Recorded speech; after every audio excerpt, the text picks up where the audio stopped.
बिस्मिल्लाहिर्रहमानिर्रहीम। 10th class की physics का यूनिट नंबर 13 यानी कि इलेक्ट्रोस्टैटिक्स हम लोग पढ़ रहे हैं। तो आज का पहला सवाल है बेटे, इलेक्ट्रोस्टैटिक इंडक्शन की तारीफ़ करें। Define electrostatic induction. तो इलेक्ट्रोस्टैटिक इंडक्शन की डेफिनेशन है बेटा जी, in the presence of a charged body, किसी चार्जशुदा जिस्म की मौजूदगी में, एन इंसुलेटेड कंडक्टर। बेटे इंसुलेटेड कंडक्टर ऐसे जिस्म को कहते हैं जिसका एक हिस्सा इंसुलेटर हो और एक हिस्सा कंडक्टर हो। इंसुलेटर उस चीज़ को कहते हैं जिसमें से चार्जेस या करंट जो है वो पास हो जाता है, गुजर जाता है, और इंसुलेटर वो जिस्म होता है जिसमें से करंट या चार्जेस नहीं गुजर सकते।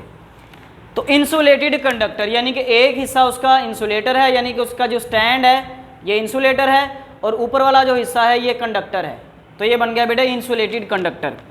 Develops positive charge at one end and negative charge at the other and. तो उसके जो इंसुलेटेड कंडक्टर है उसके एक सिरे पर पॉजिटिव चार्ज आ जाता है और एक सिरे पर नेगेटिव चार्ज आ जाता है। इस प्रोसेस को, this process is called the electrostatic induction. लेकिन ये प्रोसेस होता है इन the presence of a charged body, किसी चार्जशुदा जिस्म की मौजूदगी में।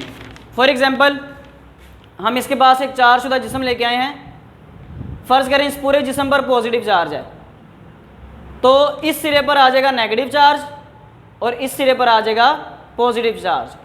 An insulated conductor develops positive charge at one end and negative charge at the other end. इस प्रोसेस को कहते हैं इलेक्ट्रोस्टैटिक इंडक्शन। अगर हम नेगेटिव, अच्छा पहले इसको समझ लें कि ये प्रोसेस होता कैसे है। बेटे आपको पता है कि कंडक्टर के अंदर आज़ाद इलेक्ट्रॉन्स हरकत कर रहे होते हैं। तो जब आप इस पॉजिटिव चार्ज वाले जिस्म को करीब लेके आए तो जो इसके अंदर आज़ाद इलेक्ट्रॉन्स थे, इलेक्ट्रॉन्स पे आपको पता है नेगेटिव चार्ज होता है, तो पॉजिटिव चार्ज ने नेगेटिव चार्ज यानी इलेक्ट्रॉन्स को अपने तरफ अट्रैक्ट किया, कशिश किया। तो सारे इलेक्ट्रॉन्स इस सिरे से निकलकर इस सिरे पर आ गए। तो जिस सिरे से निकलेंगे इलेक्ट्रॉन्स उस सिरे पर पॉजिटिव चार्ज आ जाएगा और जिस सिरे पर आएंगे उस सिरे पर नेगेटिव चार्ज आ जाएगा। तो इस तरह से एक सिरे पर पॉजिटिव और एक सिरे पर नेगेटिव चार्ज आ जाएगा। अब इसका रिवर्स करें ज़रा, यानी अब नेगेटिव चार्ज वाला जिस्म लेके आए करीब, अब क्या होगा, अब इस सिरे पर पॉजिटिव चार्ज आ जाएगा और इस सिरे पर नेगेटिव। अब क्या होगा, अब इलेक्ट्रॉन्स रिपेल हुए हैं, इस नेगेटिव चार्ज ने इलेक्ट्रॉन्स को रिपेल किया, तो यहाँ से इलेक्ट्रॉन्स निकले, यहाँ पर पॉजिटिव चार्ज आ गया, यहाँ पे इलेक्ट्रॉन्स आए, यहाँ पर नेगेटिव चार्ज आ गया। तो बेटे इस अमल को कहते हैं electrostatic induction.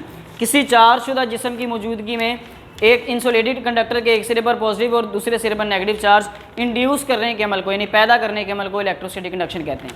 In the presence of a charge body an insulated conductor develops positive charge at one end and negative charge at the other end. This process is called electrostatic induction. अगला सवाल है बेटे हमारा electroscope. Electroscope क्या है? तो बेटे electroscope एक हसास आला है जिसको 3 मकासद के लिए इस्तेमाल किया जाता है। तो इसकी डेफिनेशन भी यही है। जो डेफिनेशन है वो बुक वाली नहीं है, थोड़ी सी मैंने मॉडिफाई किया उसको। तो डेफिनेशन इसकी है जी, the gold leaf electro. Gold leaf का मतलब है सोने के औराक। तो इसके अंदर सोने के औराक यूज़ होते हैं, इसलिए इसको गोल्ड लीफ इलेक्ट्रोस्कोप कहते हैं। तो इलेक्ट्रोस्कोप एक ऐसा हसास आला है जिसे किसी जिस्म पर चार्ज की मौजूदगी और चार्ज की नौयत मालूम करने के लिए इस्तेमाल किया जाता है। यानी चार्ज मौजूद है या नहीं है, ये पहला मकसद। दूसरा मकसद चार्ज की नौयत, यानी चार्ज है तो कौन सा है, पॉजिटिव है या नेगेटिव है। और तीसरा मकसद, इससे ये भी पता लगाया जा सकता है कि कोई जिस्म कंडक्टर है या इंसुलेटर है। The gold leaf electroscope is a sensitive instrument use to detect the presence of charge and nature of charge on a body. यानी प्रेजेंस ऑफ चार्ज यानी जिस्म पर चार्ज की मौजूदगी, यानी चार्ज मौजूद है या नहीं है, एंड नेचर ऑफ चार्ज, और अगर चार्ज है तो कौन सा है, पॉजिटिव है या नेगेटिव है। It is also use to identify whether the body whether a body is conductor और इंसुलेटर। इससे आप ये भी पता लगा सकते हैं कि कोई जिस्म कंडक्टर है या इंसुलेटर। ये हमारे 2 सवाल हो गए। सवाल नंबर 3 हम पढ़ते हैं जी आगे। सवाल नंबर 3 है जी इलेक्ट्रोस्कोप की साख्त, स्ट्रक्चर ऑफ इलेक्ट्रोस्कोप। तो बेटे एक शीशे का जार होता है,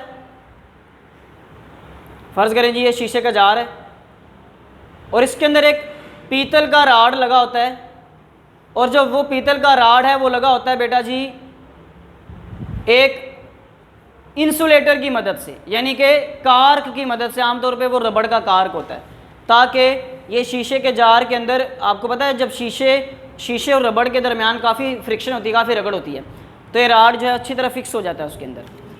तो ये एक ब्रास रॉड है जी, पीतल का रॉड है।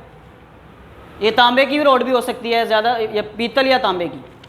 तो इसके ऊपर वाले सिरे पर एक डिस्क होती है, ये डिस्क भी तांबे या पीतल की होती है। और इसके निचले सिरे पर, इसी राड के निचले सिरे पर सोने के 2 राग लगे होते हैं। ये सोने के 2 राग, इनको कहते हैं गोल्ड लीव्स, इसीलिए इसको गोल्ड लीफ इलेक्ट्रोस्कोप कहते हैं। और इस राड को शीशे के जार में, ये शीशे का जार है, कॉर्क इंसुलेटर यानी रबड़ के कॉर्क की मदद से नस्ब कर दिया जाता है। और इस जार की निचली अंदरूनी सतह पर एक एल्यूमिनियम की फॉइल होती है, ये एल्यूमिनियम की पतरी है छोटी सी, ठीक है, जिसको तांबे की तार की मदद से ज़मीन के साथ जोड़ दिया जाता है। ये ग्राउंडिंग का सिंबल है, या ग्राउंडिंग का मतलब है कि इसको ज़मीन में दबाया गया है। तो ये है बेटा जी इलेक्ट्रोस्कोप की साख्त। आज के लिए बेटा इतना ही है। अल्लाह हाफिज़।